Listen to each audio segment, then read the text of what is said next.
Everybody's shouting at me. I don't hear a word they're saying, only the ringing in my ears. Zombies lurching at me, hatred on their faces, a vision of your deepest fears. I'm going where the party leads me, through the dingy caves, going where the zombies tug my clothes. Hack and slashes, the rancid stench carries on the cooling breeze, with a manok dragonborn and a gnome. As Krill cries out with rage, he renders half the party deaf. Is there hope in sight, for I am morally bereft? It's coming closer to the wire. Surely an end in sight in dice of desire.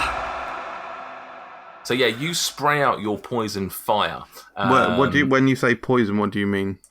Your poison damage. Oh, so when I say poison, really, I'm just saying that for flavour. It's piercing in a way. It's your way of saying poison. But it's a yeah. Oh, actually, yeah, no, it's my speech impediment because I'm... Poison? Is my poison damage? No, so, that is poison, yeah. Emit this gush of... What colour would your fire be? Green? It's green, yeah, it's green. Yeah. Massive, great big green flame licks out and hits all three of these zombies and does not a drop of damage. Guys, I've just done loads of damage. But you probably would have known about that if you'd stuck around with Dabov. Anyway, thank you, Dabov. Greg. I'm tempted just to smack him again with my quarterstaff, but I feel like that's probably not the most efficient way of me doing stuff. So I'm going to use Ray of Frost on him, because I'm guessing he's just got out of water. He's going to be covered in water. Ray of Frost kind of just makes sense. So it's a cantrip. Okay. Let's give it a little roll. 12. That hits. So Ray of Frost, I'm going to have a beam of white and blue streaks come towards the creature within range. It's going to be 2d8. Oh, lovely. That could be doing big damage. The first one is a 6. Second one is a 4. So 10 damage. Okie dokie. Still standing. You see some of the water on him sort of like crystallise and start to icen up. It doesn't necessarily stop him or anything like that. That's your turn. Anything else you want to do? I mean, I could go with the Quinch approach and just, run away. Oh, good opportunity attack, but you could theoretically. No, it's fine. I'll hold my ground. It's fine. Okay. It is going to be an attack on you from that creature. He's going to slam for 10. That hits your. It does. So that's for 3 bludgeoning damage. 10 hits your DC, doesn't it? Yeah. So AC. Yeah, you sorry. definitely need a bit of armor on there. Then these guys at the top. Say 3 damage. Just gonna, sorry. 3 damage. Yeah, 3 bludgeoning. Okay, cool. These guys at the top are going to. First one on the right is going to bite at Quinch. Wouldn't have thought for 13. We could take 4 off that as well. So 9, so that definitely doesn't hit. Second one is going to try and grab. Doesn't succeed, doesn't matter. So they are unsuccessful. Rainbows start moving down. So they're there. Oh, there's 2 rainbows. Oh. Dabov. Cool. I'll try and finish off this zombie that's attacking, Greg mainly, but that's next to me. It's just leaving you the fuck alone, isn't he? He's just attacking me all the time. Yeah. I've got no spell slots or anything, so it's going to have to be the rapier again. Slish slash. Slish, slash, 25 zombie though, so I'm having a assuming that bath. hits. What was that? Sorry. 25, Yeah, that hits. Yeah. 8 for the main. So that's 21 damage in total. Yeah, absolutely gonzo. Nice. This toothless zombie is down and out. Cool. And then can I use... So casual, cool. Cool, yeah, just no big deal. Whatever. It's like the third one I've killed in this session, it's fine. I'm going to move over here to this thing where I can see the gap, and I'm going to try and fit through it if I can. I don't know if it counts as difficult terrain. Okay. So two things here. First of all, as you get closer, you see these feet poking out from the bottom. Do you want to investigate them, or Can I? Because I've attacked, haven't I? I'll give you a perception check. Then give me a little perception roll to see what you sort of naturally see. 10. 10. You don't really notice with you're not looking at them too much. You sort of see that they're hanging out, but they don't seem to be moving or anything like that. So you sort of just ignore them.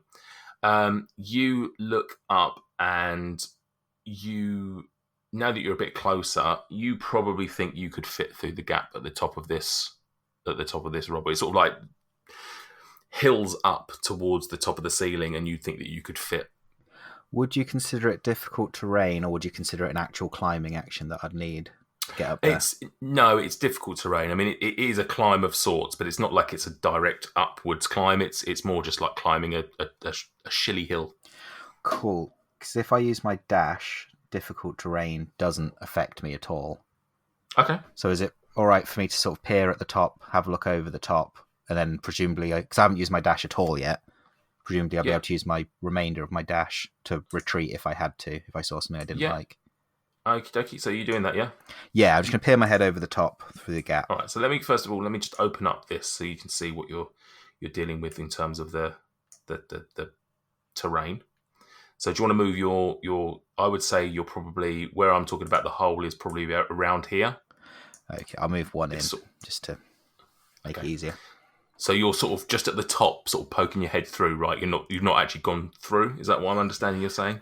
Yeah, I'm gonna look through, see what I can see in the room, but I'm gonna try and do it a bit stealthily if I can. So as you poke your head through, you can sort of essentially see the other side of the hole. It isn't like a sharp cliff like drop off or anything like that, but you can see that it's a lot steeper the other side than it is here, where it's a sort of relatively gradual uphill climb to get to the top. Here it's sort of very much a lot steeper, and you would probably slide down it quite quickly. What you see as you get to the top is essentially this. Interesting. You see a room. I'll say a room. You see a cave, and sat towards the back wall of it, from where you're sat, is a treasure chest. Chest, anyway. Cool. I'm going to end my turn here. I'll explore next. That gives me an action to do something with. Okay. Lovely. Okie dokie. So next round, Krill, you're up. You are now exhausted, I believe. Why am I coming out of exhausted? your rage. Yeah? No. No? No. Do you not? Why would I be exhausted? Do you not get exhausted after a rage? Is that not a thing? Nope. That's nothing. Do you have a cigarette after a rage? Yeah. I'm sure that was a thing. But hey, No, on my wild rage table, on the unstable rage table, there is one where you immediately end your rage and become exhausted.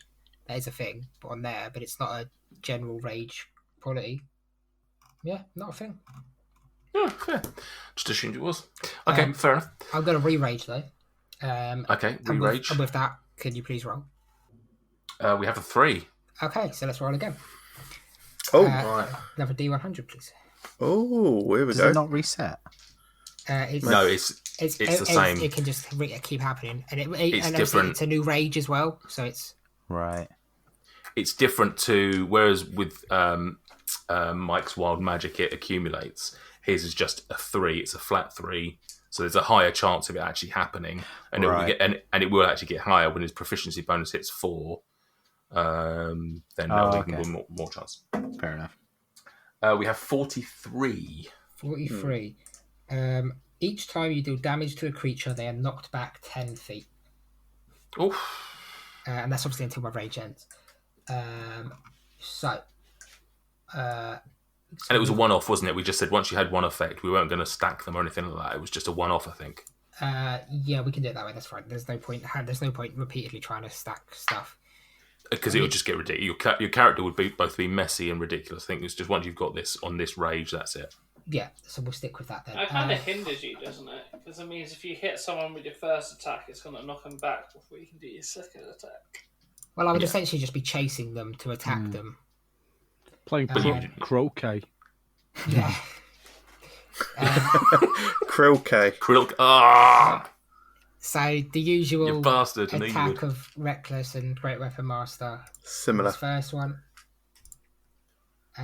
19, I'm assuming, would hit. Yeah.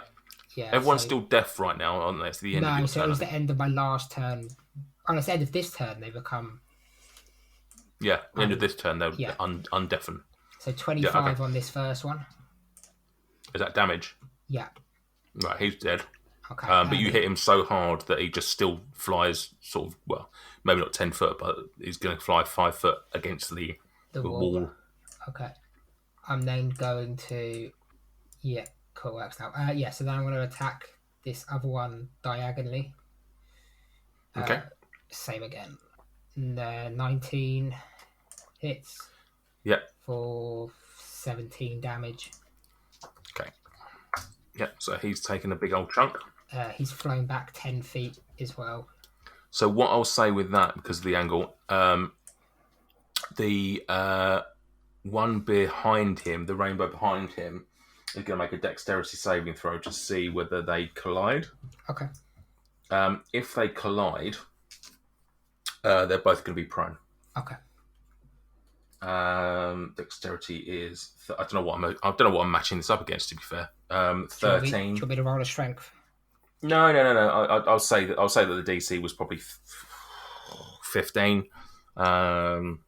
So they collide into each other. So he can't go the full 10. Okay. So they basically, I'll just leave their tokens where they are, but they are both prone. Okay. And then obviously I do get my I re-rage, so I don't get the bonus action attack because I used my bonus action to rage. Okay. So my turn ends there. Okay. Dweezil. Oh, actually, Go on. I was going to say. So which one's prone? The one in front of you, and the one behind it. So the one directly above it. No. Like imagine a line from where you are, diagonal. Okay. So this one here. I was going to try and move into the space, but I don't know. So if I was to try and move to like here, I'm assuming this one would have got an opportunity attack. That one would have, and the one on the floor that you just hit. The prone creatures get? Yeah, just a disadvantage. Yeah, just a disadvantage. Although have you reckless? Yeah, so it'd be neutral, wouldn't it? So both of those would be top one would be advantage, and the one below would be disadvantage. I'll move into where this downed one is just to create space, then dead body, and then I'll leave, and then I'll just end my turn there. Okay. Upon seeing the space being created, Dweezil's just going to charge in and stab the prone. Your hearing's come back now, by the way. Yeah. And as I'm running in, I'm taking advantage. Before I start running, because I've realised that everyone's deaf, I've been using the opportunity to just like throw some top quality banter insults around. Quinch is a big blue bell end. Krill's heard all this, by the way. Krill was a deafened. Krill. I've been saying that Krill's a big boy, unless you get look under his underpants, that kind of thing.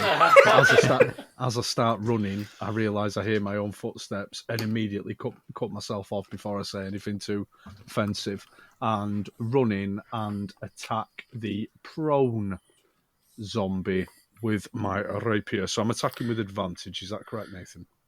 Yes, it's prone, yeah. Now that your hearing's come back, you'll be able to see my storm aura you've just run into.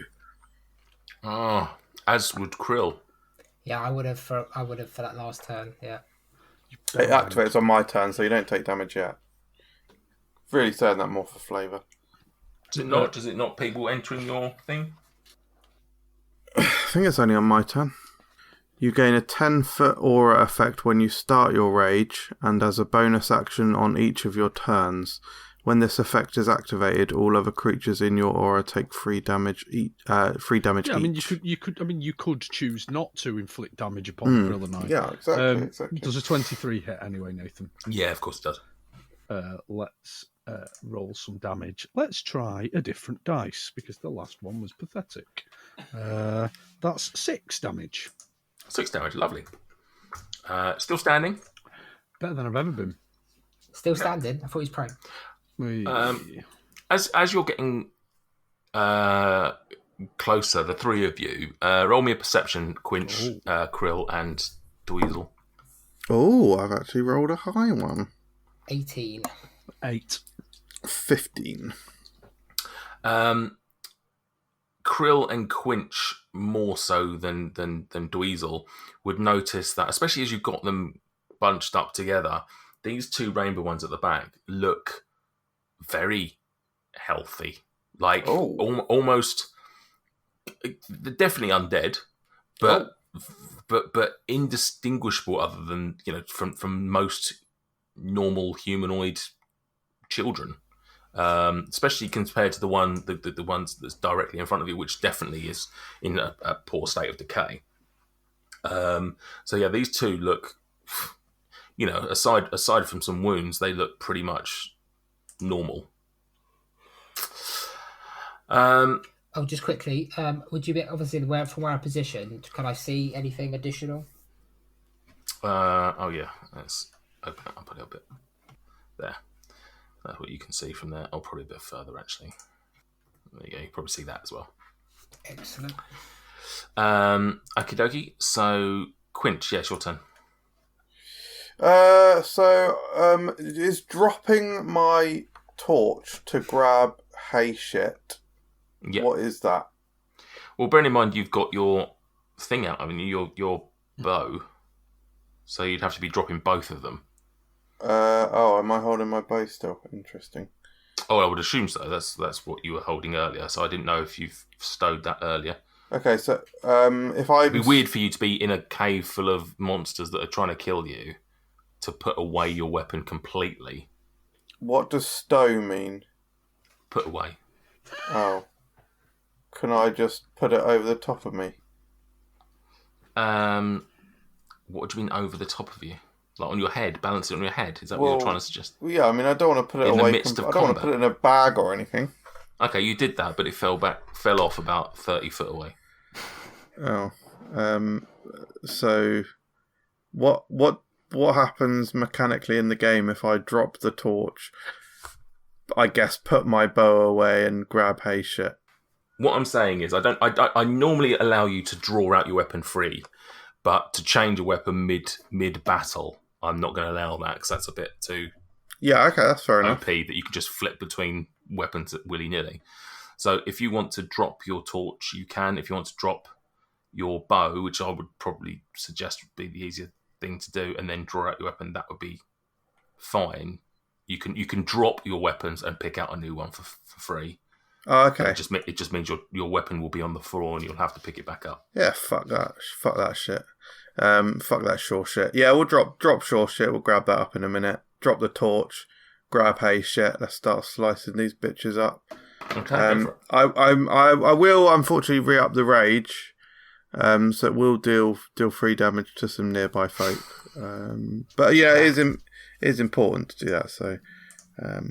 Sort of we all have. So hang on a second. So 3 choices. Let me just deal out the damage to my party. So it's 3 damage.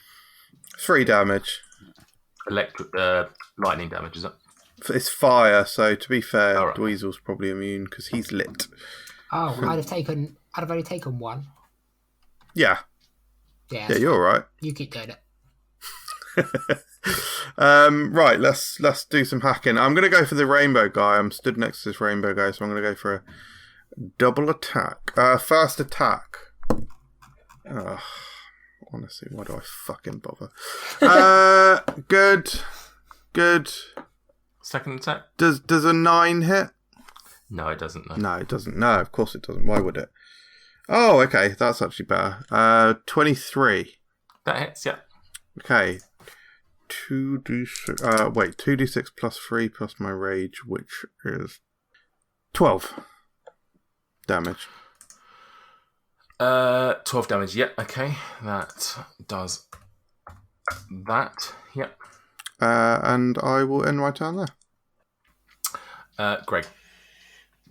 Where is Vin Weasel? Did we actually decide on where he was? I mean, I only asked for the lighting situation because he is the one that is emitting a pink light from his collar, if I remember correctly.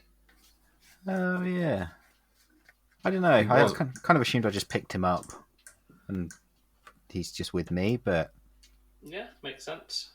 Yeah, he's always been a bit of a weird one in combat. He's kind of nowhere. There when he needs to be. Yeah. I think I do actually technically get a turn for him every turn, but I just don't use it because he's useless. Yeah. Wow. But we still let MJ play. Fair point. I've got a choice of actions I can do here. I mean, I could follow you up this steep slope that you've just gone up, thinking that the whole party has gone there. And I can make it to the top, and then I would discover a lovely chest up there, which I could then open in one go. It's a good point, actually. You two probably don't accurately know where they are. I mean, Dabov certainly knows that they're not in that thing there, Yeah. but realistically, you don't know where they would have gone.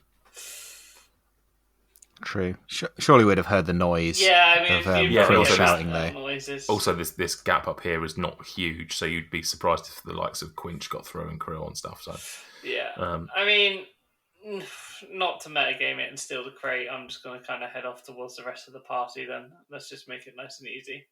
I mean, I can make it up with the whole party, but there's not really a lot for me to do here because I can't actually attack anyone because the hallway in front of me has just kind of been bold-necked. Can I stay where I am and I guess just kind of ready something magic missiles in case I need it? okay, we'll do that. Right, okay. So we're back with the zombies. The one at the bottom, first of all, is going to randomly pick one of you three. So let's go. I'm going to say that Quinch is one or two, Dweezil is 3 or 4, and Krill is 5 or 6. 4, so that'll be Dweezil. Goes for a slam. Is this the one that's on the floor? Oh yeah, he's on the floor, so he's doing it at disadvantage. Not that it really matters because that one failed anyway, and he's got Bane, so he's fucked. He's pointless. He just dies out of embarrassment. So that's him. He's actually going to use his movement. He's going to be stupid and use his movement like after that to stand up. So he's now stood and off prone. Other than that, can you three all make make 2 Constitution saving throws, please? Ooh, 22 and 12. 22 and 10. Stuart was 22 and 12. Yep. Krill was 22 and 10. Mm-hmm. Quinch? 17 and 8. Okay. Quinch and Krill, you are both now poisoned. You're poisoned and you can't regain hit points until the end of your next go. So Okay, essentially, how did that happen? I know we're poisoned, but just out of curiosity. that's a great question. It's because of your proximity to these 2 rainbow bastards. Apparently, I've got- poison... So you now have disadvantage on attack rolls and ability checks. Yeah, I was Is that different to being resistant to poison? Resistant to poison is the amount of damage you take. So you take half poison damage if there was a poison damage, but it's not. This is a condition of being poisoned. Okay. So yeah, you both are poisoned. Just in terms of unless somebody can get rid of the.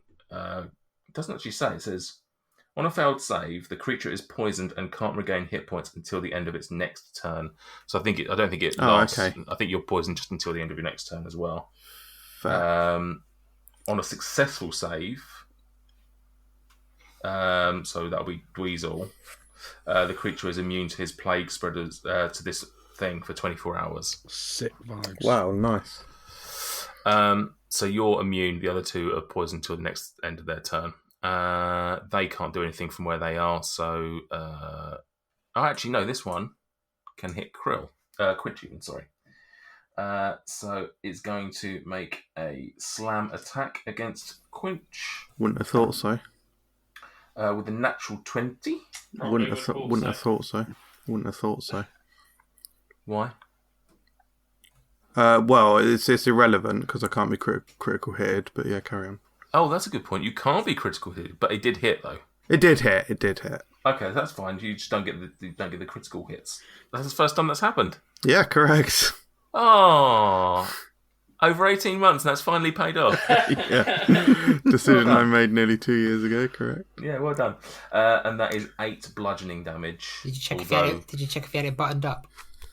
Actually, I dropped it with the. Oh, hang on. Sorry. That's 8 bludgeoning damage plus 2 d8 necrotic damage. Oh, The glee in his voice. 9 necrotic damage. I mean, it's only for... necrotic damage. But what I would say is, because you're raging, do you take half bludgeon? Yeah, he would, yeah. So it'd be 4 There you go. bludgeoned. But not the necrotic. I don't think No. the necrotic's halved. So -4 for the bludge, minus how much for the necrocs? Full. 9. So 13 damage overall. Oh, fine. Okay. That is the end of Well, their turn. Sorry, not fine. I'm not being nonchalant about it. I'm not happy about it. But yeah, that's just happened, and there we go. I mean, it would have been double that if you didn't take that ability. Exactly. Yeah. Yeah, it would have been substantial. Dabov. Cave of Wonders. Talk to me. What are we doing? Yeah, a bit suspicious. Would I be able to, as a free action, just chuck a pebble at the chest? I mean, you have seen some big hairy golem feet around. He is probably in that cave with you. Dabov channeling some absolute Quinch energy there, throwing a pebble. Yeah, I just want to test the room by throwing like one of the. Because presumably I'm on a load of rocks. Just throw one at the chest and see what happens. But Yeah, love it. Yeah, go ahead. is that an action though? It would probably be, would be your action. I don't want to wait a whole other turn to just go and open this chest. Fuck that. Just go and Have open your it. Zelda moment. Open it.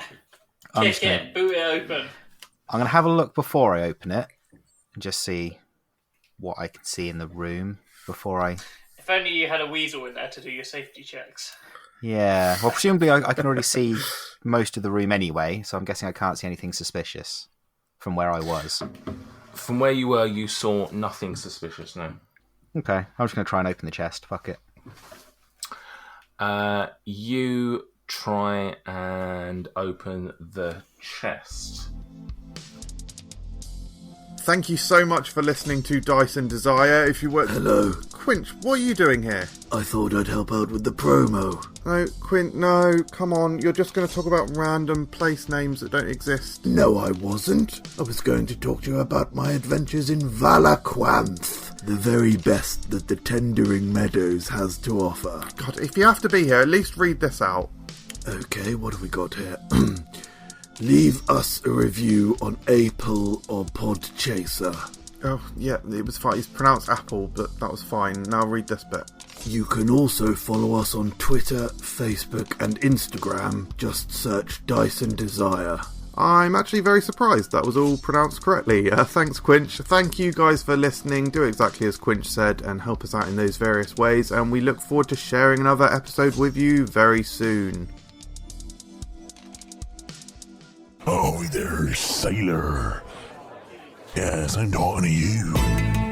Do you yearn for high seas adventure and piratical mayhem at the roll of a D20? Yes, I'll just toss you your shirt. Very sassy. No, I drink beer and I fart in my sleep. Now that I got your attention with sex, here welcome to my pub, the Wizard's Sleeve. It's still a cow that I'm gonna get in a bag. Do you know how big a cow is? Don't put gold in your ass.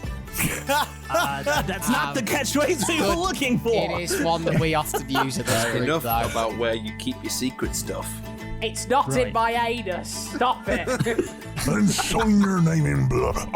Join the Rovers and your crew on their adventures every Wednesday, wherever you find podcasts.